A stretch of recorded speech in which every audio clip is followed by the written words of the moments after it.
Hi students, today let me discuss with you a topic: advantages and disadvantages of the principal span of control in an organization. This is a topic of public administration in 5th semester BA of Mangalore University. In the last session, we have discussed about the meaning and features of the principal span of control in public administration. In this class, we are going to discuss about the advantages and disadvantages of the principal span of control. The objective of this session is to enable the students to understand the advantages and disadvantages of span of control. At the end of the session, you are able to differentiate the merits and demerits of the principal span of control.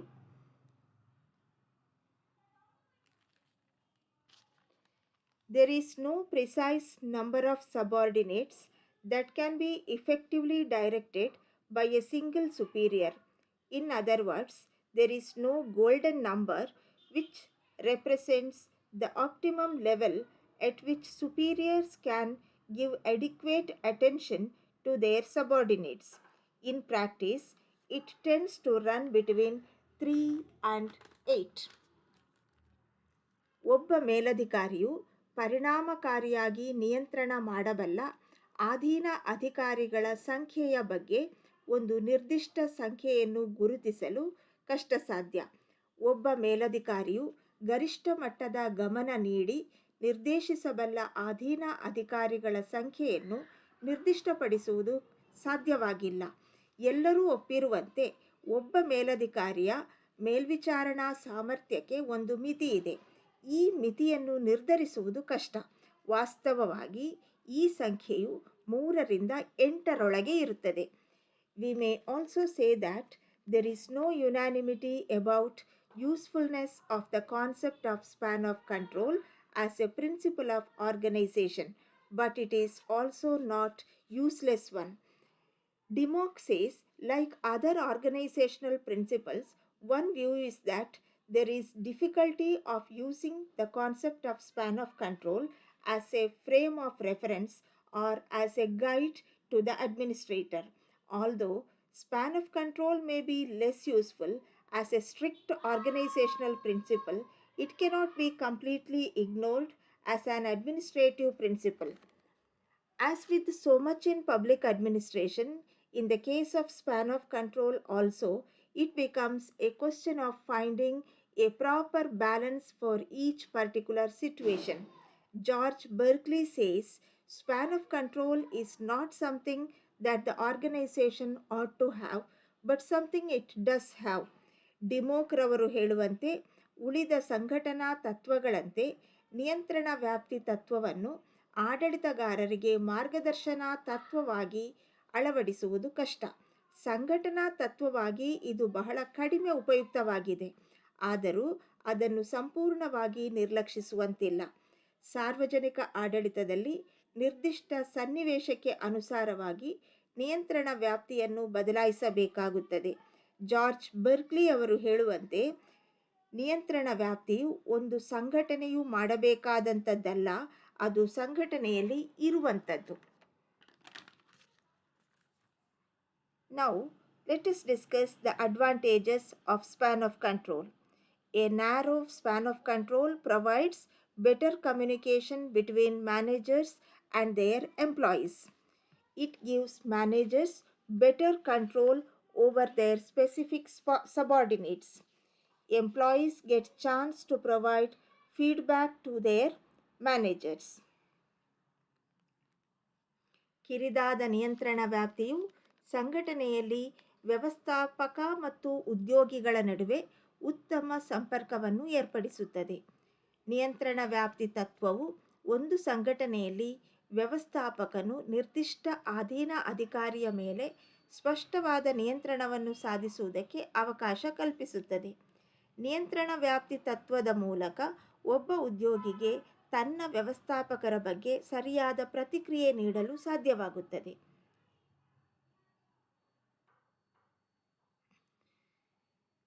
It is possible to have a sensitive communication between the superior and subordinate. It helps in designing the structure of organization. Larger span of control creates flat structure which makes it easier to secure coordination. Due to information revolution, the span of control is widened, which results in better administration. ನಿಯಂತ್ರಣ ವ್ಯಾಪ್ತಿ ತತ್ವವು ಸಂಘಟನೆಯಲ್ಲಿ ಸ್ಪಂದನಾತ್ಮಕ ಸಂಪರ್ಕ ವ್ಯವಸ್ಥೆಯನ್ನು ಸ್ಥಾಪಿಸುತ್ತದೆ. ಮೇಲಧಿಕಾರಿಗಳು ಮತ್ತು ಅಧೀನ ಅಧಿಕಾರಿಗಳ ನಡುವೆ ಉತ್ತಮ ಸ್ಪಂದನಾತ್ಮಕ ಸಂಪರ್ಕ ವ್ಯವಸ್ಥೆಯನ್ನು ಏರ್ಪಡಿಸುವುದು ಸಾಧ್ಯವಾಗುತ್ತದೆ. ನಿಯಂತ್ರಣ ವ್ಯಾಪ್ತಿ ತತ್ವವು ಸಂಘಟನೆಯ ರಚನೆಯನ್ನು ವಿನ್ಯಾಸಗೊಳಿಸುವುದಕ್ಕೂ ಸಹಾಯ ಮಾಡುತ್ತದೆ. ಸಂಘಟನೆಯು ಯಾವ ರೀತಿ ಇರಬೇಕು, ಅದರ ಡಿಸೈನಿಂಗ್ ಹೇಗಿರಬೇಕು ಎನ್ನುವುದನ್ನು ನಿಯಂತ್ರಣ ವ್ಯಾಪ್ತಿ ತತ್ವದ ಮೂಲಕ ನಿರ್ಧಾರ ಮಾಡಬಹುದಾಗಿದೆ. ಹಿರಿದಾದ ನಿಯಂತ್ರಣ ವ್ಯಾಪ್ತಿಯು ಸಂಘಟನೆಯಲ್ಲಿ ಒಂದು ಸಮತಳವನ್ನು ಸೃಷ್ಟಿ ಮಾಡಿ ಸಮನ್ವಯತೆಯನ್ನು ಸಾಧಿಸಲು ಸಹಾಯ ಮಾಡುತ್ತದೆ. ಮಾಹಿತಿ ಕ್ರಾಂತಿಯಿಂದಾಗಿ ನಿಯಂತ್ರಣ ವ್ಯಾಪ್ತಿಯು ಅಗಲವಾಗಿದ್ದು, ಅದರ ಪರಿಣಾಮವಾಗಿ ಸಂಸ್ಥೆಯಲ್ಲಿ ಉತ್ತಮ ಆಡಳಿತವನ್ನು ನಡೆಸಲು ಸಾಧ್ಯವಾಗುತ್ತದೆ. Now, let us discuss the disadvantages of span of control. A narrow span of control may be expensive to implement depending upon the number of teams in the organization. A narrow span of control may limit the ability of team members to exercise independence in decision making and problem solving process. It is difficult to use span of control as a guide to administrator. ಒಂದು ಸಂಘಟನೆಯಲ್ಲಿರುವಂತಹ ವಿವಿಧ ಗುಂಪುಗಳನ್ನು ಆಧಾರವಾಗಿಟ್ಟುಕೊಂಡು ಒಂದು ಕಿರಿದಾದ ನಿಯಂತ್ರಣ ವ್ಯಾಪ್ತಿ ತತ್ವವನ್ನು ಪಾಲಿಸುವುದು ಹೆಚ್ಚು ವೆಚ್ಚದಾಯಕವಾಗುತ್ತದೆ. ಕಿರಿದಾದ ನಿಯಂತ್ರಣ ವ್ಯಾಪ್ತಿಯು ಒಂದು ಸಂಸ್ಥೆಯಲ್ಲಿ ಇರುವಂತಹ ಉದ್ಯೋಗಿಗಳಿಗೆ ತಮ್ಮದೇ ಆದ ಸ್ವತಂತ್ರ ನಿರ್ಧಾರ ಕೈಗೊಳ್ಳುವಿಕೆಯ ಅಥವಾ ಸಮಸ್ಯೆಯನ್ನು ಪರಿಹರಿಸುವ ಅವಕಾಶವನ್ನು ಮಿತಗೊಳಿಸುತ್ತದೆ. ಪ್ರತಿಯೊಂದನ್ನು ಅವರು ತಮ್ಮ ಮೇಲಧಿಕಾರಿಯ ಗಮನಕ್ಕೆ ತಂದು ಮೇಲಧಿಕಾರಿಯ ಆಜ್ಞೆಯಂತೆ ನಡೆದುಕೊಳ್ಳಬೇಕಿರುವುದರಿಂದ ಅಧೀನ ಅಧಿಕಾರಿಗಳು ತಮ್ಮದೇ ಆದ ಪ್ರತಿಭೆಯನ್ನು ಪ್ರದರ್ಶಿಸುವುದಕ್ಕೆ ಅವಕಾಶ ಕಡಿಮೆ ಇರುತ್ತದೆ. ನಿಯಂತ್ರಣ ವ್ಯಾಪ್ತಿ ತತ್ವವನ್ನು ಆಡಳಿತಗಾರನಿಗೆ ಮಾರ್ಗದರ್ಶಿ ತತ್ವವಾಗಿ ಅಳವಡಿಸುವುದು ಅಥವಾ ಬಳಸುವುದು ಕಷ್ಟ.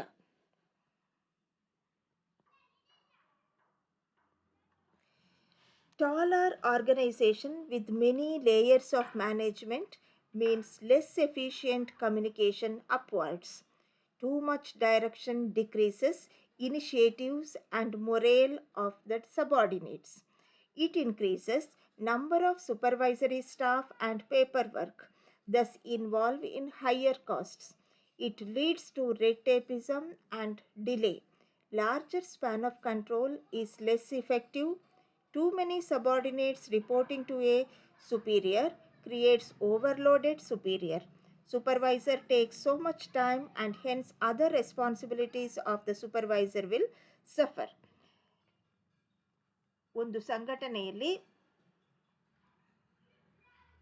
ಹೆಚ್ಚು ಶ್ರೇಣಿಗಳುಳ್ಳ ಎತ್ತರವಾದ ಸಂಘಟನೆಯಾಗಿದ್ದರೆ ಅಲ್ಲಿ ಮೇಲ್ಮುಖ ಸಂಪರ್ಕ ದಕ್ಷವಾಗಿರುವುದಿಲ್ಲ. ಅಂದರೆ ಪ್ರತಿಯೊಂದು ಹಂತವನ್ನು ದಾಟಿಕೊಂಡು ಹೋಗುವಾಗ ಸರಿಯಾದ ಸಂಪರ್ಕವನ್ನು ಸಾಧಿಸಲು ಸಾಧ್ಯವಾಗದೇ ಹೋಗಬಹುದು. ಕಿರಿದಾದ ನಿಯಂತ್ರಣ ವ್ಯಾಪ್ತಿಯಲ್ಲಿ ಅತಿಯಾದ ನಿರ್ದೇಶನ ಅಧೀನ ಅಧಿಕಾರಿಗಳ ಉಪಕ್ರಮ ಮತ್ತು ಮನೋಸ್ಥೈರ್ಯವನ್ನು ಕುಗ್ಗಿಸುತ್ತದೆ. ತಾವೆಷ್ಟು ಪ್ರತಿಭಾವಂತರಾಗಿದ್ದರೂ ಕೂಡ ಅಲ್ಲಿ ಅದನ್ನು ಬಳಸಿಕೊಳ್ಳುವುದಕ್ಕೆ ಸಾಧ್ಯವಾಗದೇ ಹೋಗುವಾಗ ಆ ಅಧೀನ ಅಧಿಕಾರಿಗಳ ಮನೋಸ್ಥೈರ್ಯವು ಕುಗ್ಗಿ ಹೋಗುತ್ತದೆ. ಕಿರಿದಾದ ನಿಯಂತ್ರಣ ವ್ಯಾಪ್ತಿಯು ಅಧೀನ ಅಧಿಕಾರಿಗಳ ಸಂಖ್ಯೆಯನ್ನು ಹೆಚ್ಚಿಸುತ್ತದೆ ಮತ್ತು ಪೇಪರ್ ಕೆಲಸವನ್ನು ಹೆಚ್ಚಿಸುತ್ತದೆ. ಇದರಿಂದ ಆಡಳಿತದ ವೆಚ್ಚವು ಹೆಚ್ಚಾಗಬಹುದು. ನಿಯಂತ್ರಣ ವ್ಯಾಪ್ತಿ ತತ್ವದಿಂದ ಆಡಳಿತದಲ್ಲಿ ರೆಡ್ ಟೇಪಿಸಮ್ ಕೆಂಪು ಪಟ್ಟಿ ಏರ್ಪಡಬಹುದು ಅಥವಾ ವಿಳಂಬ ಉಂಟಾಗಬಹುದು. ಯಾವುದೇ ತೀರ್ಮಾನಗಳು ಜಾರಿಯಾಗುವಾಗ ಅಥವಾ ಆಡಳಿತದ ಉದ್ದೇಶಗಳು ಈಡೇರುವಾಗ ಬಹಳ ವಿಳಂಬವಾಗಬಹುದು. ನಿಯಂತ್ರಣ ವ್ಯಾಪ್ತಿ ತತ್ವದಿಂದ ಕೆಂಪು ಪಟ್ಟಿ ಮತ್ತು ವಿಳಂಬ ಉಂಟಾಗಬಹುದು. ಅದೇ ರೀತಿ ದೊಡ್ಡದಾದ ನಿಯಂತ್ರಣ ವ್ಯಾಪ್ತಿ, ಹಿರಿದಾದ ನಿಯಂತ್ರಣ ವ್ಯಾಪ್ತಿಯು ಕಡಿಮೆ ದಕ್ಷತೆಯಿಂದ ಕೂಡಿರುತ್ತದೆ. ಹಲವಾರು ಸಂಖ್ಯೆಯಲ್ಲಿ ಅಧೀನ ಅಧಿಕಾರಿಗಳು ಒಬ್ಬನೇ ಮೇಲಧಿಕಾರಿಗೆ ವರದಿ ಮಾಡಿಕೊಳ್ಳುವುದು ಮೇಲಧಿಕಾರಿಯನ್ನು ಒತ್ತಡಭರಿತನನ್ನಾಗಿಸುತ್ತದೆ ಮತ್ತು ಆತ ಅಧೀನ ಅಧಿಕಾರಿಗಳ ಕೆಲಸದ ಕಡೆಗೆ ಹೆಚ್ಚು ಗಮನವನ್ನು ನೀಡಬೇಕಾಗುತ್ತದೆ. ಇದರಿಂದ ಆತನ ದೈನಂದಿನ ಕೆಲಸಗಳು ಹಿಂದುಳಿಯಬಹುದು. Span of control is useful to access the relative tall and flat organizational structure. Narrow span of control increases the number of levels in the organization. The result is tall structure, which provides closer supervision and tighter control of the subordinates. It results in too much direction and it decreases the initiatives and morale of the subordinates. ಎತ್ತರವಾದ ದೊಡ್ಡ ಸಂಘಟನೆಗಳಲ್ಲಿ ನಿಯಂತ್ರಣ ವ್ಯಾಪ್ತಿಯು ಉಪಯುಕ್ತವಾಗಿದೆ. ಕಿರಿದಾದ ನಿಯಂತ್ರಣ ವ್ಯಾಪ್ತಿಯು ಆಡಳಿತದ ಹಂತಗಳನ್ನು, ಶ್ರೇಣಿಗಳನ್ನು ಹೆಚ್ಚಾಗಿಸಿ ಎತ್ತರವಾದ ರಚನೆಯನ್ನು ಉಂಟುಮಾಡುತ್ತದೆ ಮತ್ತು ಬಹಳ ಹತ್ತಿರದ ವಿಚಾರಣೆಗೆ ಕಾರಣವಾಗುತ್ತದೆ. ಇದರಿಂದ ಅಧೀನ ಅಧಿಕಾರಿಗಳು ಕಠಿಣವಾದ ನಿಯಂತ್ರಣಕ್ಕೆ ಒಳಗಾಗುತ್ತಾರೆ. ಇದರ ಪರಿಣಾಮವಾಗಿ ಅಧೀನ ಅಧಿಕಾರಿಗಳ ಉಪಕ್ರಮ ಮತ್ತು ಮನೋಸ್ಥೈರ್ಯ ಕಡಿಮೆಯಾಗುತ್ತದೆ.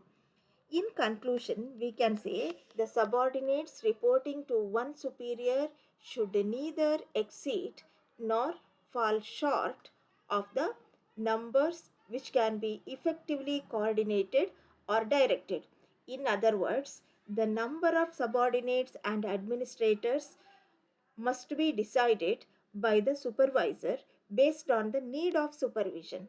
ಅಧಿಕಾರಿಗಳು ತಾವು ವರದಿ ಮಾಡಿಕೊಳ್ಳುವ ಮೇಲಧಿಕಾರಿಗಳ ಮೇಲ್ವಿಚಾರಣೆಗೆ ಒಳಪಟ್ಟಿರುವುದು ಸೂಕ್ತವಾಗಿರುತ್ತದೆ. ಅಥವಾ ಒಬ್ಬ ಆಡಳಿತಗಾರ ಆಡಳಿತದ ಅಗತ್ಯಕ್ಕೆ ಅನುಸಾರವಾಗಿ ತಾನು ಮೇಲ್ವಿಚಾರಣೆ ಮಾಡಬೇಕಿರುವ ಅಧಿಕಾರಿಗಳ ಸಂಖ್ಯೆಯನ್ನು ತಾನೇ ತೀರ್ಮಾನ ಮಾಡಿಕೊಳ್ಳುವುದು ಉತ್ತಮ.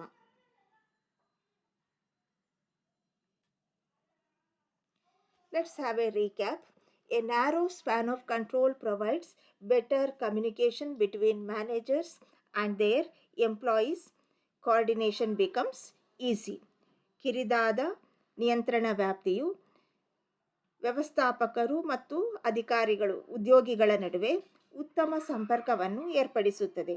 ಇದರಿಂದ ಉತ್ತಮವಾದ ಸಮನ್ವಯವನ್ನು ಸಾಧಿಸಬಹುದಾಗಿದೆ. Span of control with many layers results in less efficiency. ಹಲವಾರು ಹಂತಗಳಿರುವಂತಹ ನಿಯಂತ್ರಣ ವ್ಯಾಪ್ತಿಯನ್ನು ಹೊಂದಿರುವ ಒಂದು ಸಂಘಟನೆಯು ಕಡಿಮೆ ಪರಿಣಾಮಕಾರಿಯಾಗಿರುತ್ತದೆ, ಕಡಿಮೆ ದಕ್ಷತೆಯಿಂದ ಕೂಡಿರುತ್ತದೆ. A narrow span of control provides better communication between managers and their employees. ಕಿರಿದಾದ ನಿಯಂತ್ರಣ ವ್ಯಾಪ್ತಿ ತತ್ವವನ್ನು ಅನುಸರಿಸುತ್ತಿರುವಂಥ ಒಂದು ಸಂಘಟನೆಯಲ್ಲಿ ಉತ್ತಮ ಸಂಪರ್ಕವನ್ನು ಏರ್ಪಡಿಸಬಹುದಾಗಿದೆ. It increases number of supervisory staff and paper work. ನಿಯಂತ್ರಣ ವ್ಯಾಪ್ತಿ ತತ್ವವು ಅಳವಡಿಕೆಯಾಗುವುದರಿಂದ ಮೇಲ್ವಿಚಾರಣಾ ಸಿಬ್ಬಂದಿಗಳ ಸಂಖ್ಯೆ ಹೆಚ್ಚಾಗುತ್ತದೆ. ಅದೇ ರೀತಿ ಪೇಪರ್ ಕೆಲಸವೂ ಕೂಡ ಹೆಚ್ಚಾಗುತ್ತದೆ. ಇದರಿಂದ ಆಡಳಿತದ ವೆಚ್ಚವು ಹೆಚ್ಚಾಗುತ್ತದೆ. ಒಟ್ಟಿನಲ್ಲಿ ನಿಯಂತ್ರಣ ವ್ಯಾಪ್ತಿ ತತ್ವವನ್ನು ಅನುಸರಿಸುವುದರಿಂದ ಆಡಳಿತದಲ್ಲಿ ಗುಣಗಳೂ ಇವೆ, ಅವಗುಣಗಳೂ ಇವೆ.